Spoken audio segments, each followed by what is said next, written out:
the Assembly.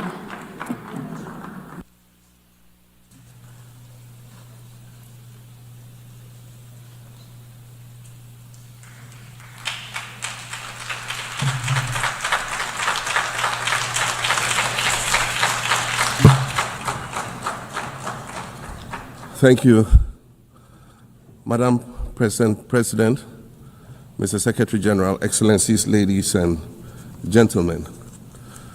At this 80th session of the United Nations General Assembly, I'd like to speak about Africa's role in the future of this organization. However, it's impossible to do that without first considering the collective role that Africa played in its founding, which was small and relatively insignificant. Of the 51 member states involved in the founding of the United Nations in 1945, only 4 were African: Egypt, Ethiopia, Liberia, and South Africa. It is important to point out that the United Nations came into being in the aftermath of World War II because of the inability of its predecessor, the League of Nations, to avert a large-scale global conflict, which had been its guiding purpose when it was founded in 1920 at the end of the First World War. Out of the 42 founding member states of the League of Nations, only 3 were African: Liberia, the Union of South Africa, and Ethiopia. Egypt was to join later in 1937. Africa's overall participation in the organization's founding was minimal and relatively unimportant. That's because before all the other talks and meetings, representatives from a group of 14 nations gathered in Berlin for a series of discussions that began in 1884 and which led to the partitioning and formal colonization of the African continent, which is also called the Scramble for Africa. It has famously been written that past is prologue. Well, in the past, the majority of the 54 nations that now comprise Africa were never offered a seat at the table where plans for a new world order were being drawn. But, Madam President, as fate would have it, the tables are turning, and Africa's role in the authorship of whatever is yet to come for this world is going to be huge, and it will be consequential. According to this organization's own projections, by the year 2050, more than 25% of the world's population is expected to come from the African continent.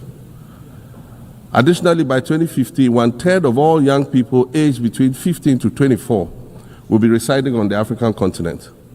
So you see, the future of this world is African.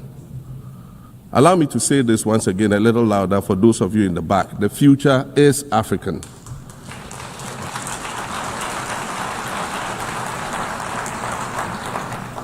Already today, Africa is a catalyst for human potential and development, as well as for economic reform and ecological stability. Africa is a catalyst for systemic change. If this reality, which is fact-based and straightforward, seems provocative or unsettling, perhaps it's because you are viewing it through the lens of centuries of filters, colonialism and imperialism, and the resulting implicit bias. Maybe you are unaware of the resilience of African nations or their remarkable ability to make a strong comeback just when you think it's safe to count them out. That is what is happening right now in my own country, Ghana. Our constitution limits leaders to 2 4-year terms. In January, I was sworn in for a second term, which, let me point out, was non-consecutive with my first term. Our currency, the Ghana cedi, was rapidly depreciating, faced with rising inflation, a huge debt burden, and low morale amongst our citizens.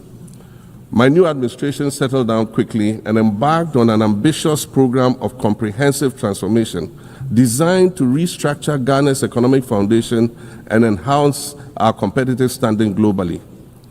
We refer to this process of recalibration as our reset agenda. In just 8 months, we have achieved significant reduction in inflation from 23.8% in December 2024 to 11.5% in August 2025, restoring price stability for our citizens. Additionally, our currency, the Ghana cedi, has appreciated considerably against other currencies, with Bloomberg reporting it as the best performing currency in the world at one point. Our improved sovereign credit rating reflects increasing investor confidence in our economy, and our 24-hour economy initiative promises to transform our economy. And there's a renewed willingness amongst our people to trust that their elected officials have Ghana's interests at heart and that we're progressing together. Madam President, I believe that in honor of this milestone celebration, the United Nations should also embark on a process of serious recalibration and establish its own reset agenda. Since the organization's founding, the number of UN member nations has nearly quadrupled. And quite frankly, it is not the same world that it was back then when the UN was formed. I mentioned earlier that I began my second non-consecutive term as president this past January. My first term ended in January 2017. In that span of time, 8 years, the world has changed with such ferocity. My first days in office after my return felt as though I had just awakened from a Rip Van Winkle-style sleep. Now, no, that was only after 8 years. Imagine then what it will be like after 80 years since the founding of the United Nations. In 1945, the sun had not yet set on the largest empire in history.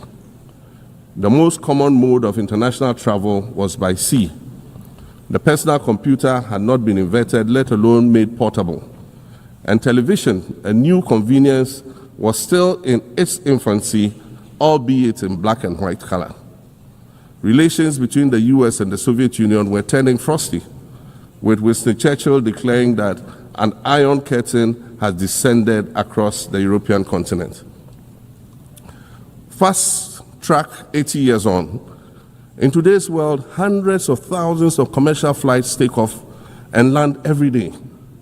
Libraries have been digitized so that volumes of literature can exist on a small device, small enough to fit inside your pocket.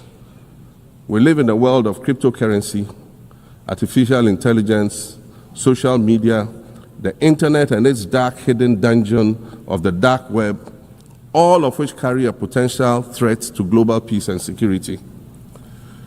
Climate change is real, and we're fighting a losing battle against the loss of Maldives and other island nations to the rising sea level, against the loss of Timbuktu to desertification and the Amazon forest to global warming and deforestation.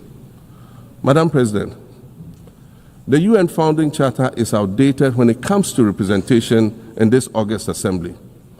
The most powerful post-World War II nations are still being rewarded with an almost totalitarian guardianship over the rest of the world.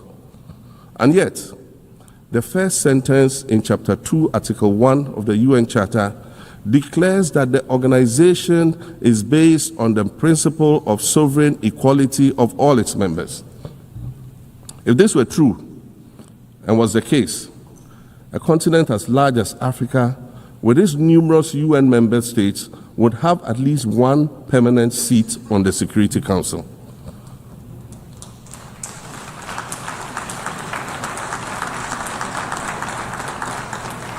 Furthermore, we believe that veto power should not be restricted to only 5 nations, nor should it be absolute. There must be a mechanism in this House for the General Assembly to challenge a veto. No single nation should be able to exercise an absolute veto to serve its own interests in a dispute. In 1995, during the 50th anniversary of the United Nations, Nelson Mandela stood in this very spot, and he said, "The United Nations has to reassess its role, redefine its profile, and reshape its structures. It should truly reflect the diversity of our universe and ensure equity among the nations in the exercise of power within the system of international relations in general and the Security Council in particular." I close quotations. 30 years later, we African leaders are still making the same simple request for a permanent seat on the Security Council with the power of a veto. So today, Madam President, I stand here in this exact spot and ask the world, if not now, then when? We demand not only a reform of the Security Council, but also a reset of the global financial architecture, which is currently rigged against Africa. Africa must have a greater say in the world's multilateral financial institutions. And while I'm making requests, I'd like to call for the removal of the blockade on Cuba. As Dr. Kwame Nkrumah, our nation's founder, famously said, "We seek to be friends with all and enemies to none." The Cuban people shed their blood on African soil in the fight against apartheid. And indeed, Cuba has been and continues to be a faithful friend of Africa. You see, the very fact that I can stand here and ask these things and say these things, and the fact that all nations can ostensibly gather here to address critical global issues, air our grievances, and express our concerns, that is what makes the survival of this organization so important. In every old city or village, you will find a town square, or a courtyard, or a plaza that once served as a gathering space for the citizens of the community and their leaders. Meetings and celebrations were held there, as were trials and elections. And these were spaces that brought people together and held them together as a community. Sadly, time and technology have eroded these spaces. Madam President, in many ways, the United Nations is the proverbial town square of our modern global village. And it has never been more critical for us to protect this one space that brings and holds the world nations together as a community. The internet, social media platforms, and artificial intelligence offer us the illusion of connectivity, when in fact what they do is reinforce isolation by using algorithms that ensure that we do not receive new ideas and perspectives, but rather more of the same content. We are served alternative facts and manipulated images, making it easy to disseminate disinformation and sow seeds of division amongst communities. Madam President, these are dangerous times. Our world is currently experiencing a rise in nationalism and economic instability. There's a general breakdown of multilateralism.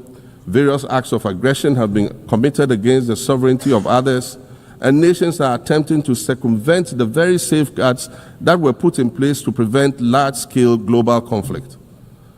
These conditions are all too similar to the ones that led to the League of Nations' failure in fulfilling its mandate. The denial of visas to President Abbas and the Palestinian delegation sets a bad precedent and should be deeply worrying to all member nations of the United Nations.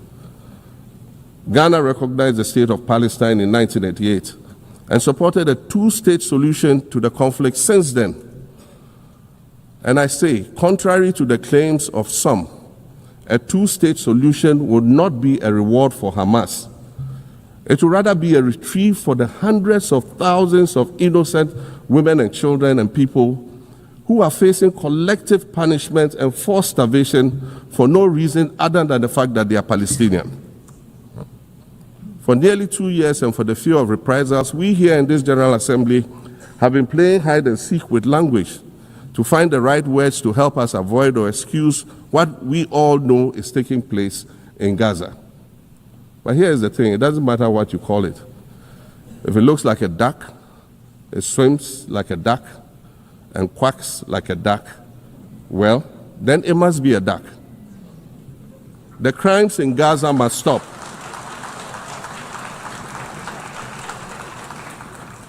The crimes in Gaza must stop. Madam President, I also want to draw particular attention to the conflict in Sudan, which this body has described as the world's largest humanitarian crisis. 12 million people have had to flee their homes.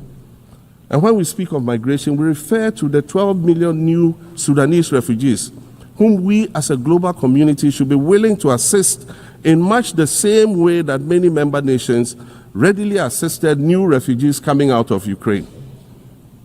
Let's dispense with the euphemisms and dog whistles and speak frankly. It is not a mystery that when leaders of Western nations complain of their migration problems, they are often referring to immigrants from the global south. But many of those immigrants are climate refugees. And interestingly, the global north emits 75% more greenhouse gases than the global south. However, the effects of climate change are more severe in the global south because we lack the resources to address them effectively. And so when the desert encroaches on our villages and towns and they become unlivable, we are forced to flee. Warsan Shire, a Somali-born prophet, a Somali-British poet born in Kenya to Somalian refugee parents, was London's first youth poet laureate. She writes in her poem titled Home. And it says, you have to understand that no one puts their children in a boat unless the water is safer than the land. No one bends their palms under trains beneath carriages. No one spends days and nights in the stomach of a truck feeding on newspaper unless the miles traveled mean something more than just a journey. Madam President, we cannot normalize cruelty. We cannot normalize hatred. We cannot normalize xenophobia and racism. If we're going to tell a story, let's not tell its slant. Let's tell all the truth. When we speak of migrants, we speak of Mami Ewusi Mensah Frimpong, a judge on the U.S. District Court for the Central District of California. She's the first black female judge on any of California's 4 federal district courts. She was born here in America to immigrant parents from Ghana. We speak of Peter Bosman, a medical doctor in Ghana who moved to the town of Piran in Slovenia in the 1980s and later became the first black mayor of Piran, the first black mayor in Slovenia and in the whole of Eastern Europe. We speak of T. Michael, the iconic Ghanaian Norwegian artist and designer. And of course, we speak of the late Kofi Annan, former United Nations Secretary General.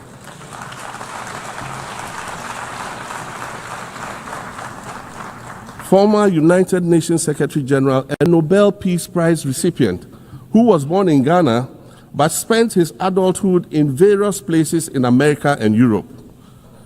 These are people who have brought great distinction to the countries that they decided to call home. Just as the migrants and the children of migrants before them did, I dare say these are not invaders. These are not criminals. Madam President, the slave trade must be recognized as the greatest crime against humanity. As the African champion on reparations, Ghana intends to introduce a motion in this August body to that effect. More than 12.5 million Africans were forcibly taken against their will and transported to create wealth for the powerful Western nations. We must demand reparations for the enslavement of our people and the colonization of our land that resulted in the theft of our natural resources, as well as the looting of artifacts and other items of cultural heritage that have yet to be returned in total. We recognize the value of our land and the value of our lives, as did our colonizers, as well as the governments that happily paid reparations to former slave owners as compensation for the loss of their property, in quotes. And that property for which they received compensation was paid referred to enslaved people who had been freed. Madam President, an increasingly insecure world is witnessing upward spending on defense budgets of bilateral partners and steep cuts in official development assistance. Since July 2024, it is estimated that there's been a 40% drop in humanitarian aid globally. In this era of global uncertainty, Africa must exercise sovereignty over its natural resources to raise the necessary funds to ensure the well-being of its citizens. The days of parceling out vast concession areas to foreign interests for exploitation must come to an end. We'll continue to welcome foreign investment, but we must negotiate better for a bigger share of the natural resources that belong to us. And we must insist on value addition to these resources. We're tired of the continued image of poverty-stricken, disease-ridden rural communities living at the periphery of huge foreign-controlled natural resource concession areas. We're tired of having people extract the most they can from us and in return offer us the very least by way of respect, consideration, and dignity. We're tired of not being represented in ways that reveal the richness and complexity of our history or acknowledge all that we have overcome to arrive here in this liminal space of untold possibilities. Allow me to echo the Indian-American writer Arundhati Roy, who wrote, "Another world is not only possible, she is on her way. On a quiet day, I can hear her briefing." I want to add that for the sake of Africa, and quite selfishly for the sake of my 18-year-old daughter, I hope that this new world that is arriving is a place of safety and equality for women and girls. To succeed, we must empower everyone, including women and girls, to reach their full potential. In closing, Madam President, I'd like to congratulate you on your election to preside over this historic 80th General Assembly and on being the 5th woman to hold this distinction. I'd also like to congratulate Her Excellency Nana Jane Opoku-Agyeman on being the first woman Vice President of Ghana.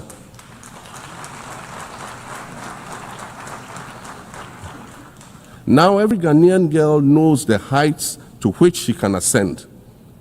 Words matter, but issues of representation matter even more, which is why Ghana looks forward to the appointment of a woman as Secretary General of this organization in the near future. Madam President, Your Excellencies, I thank you for your kind attention.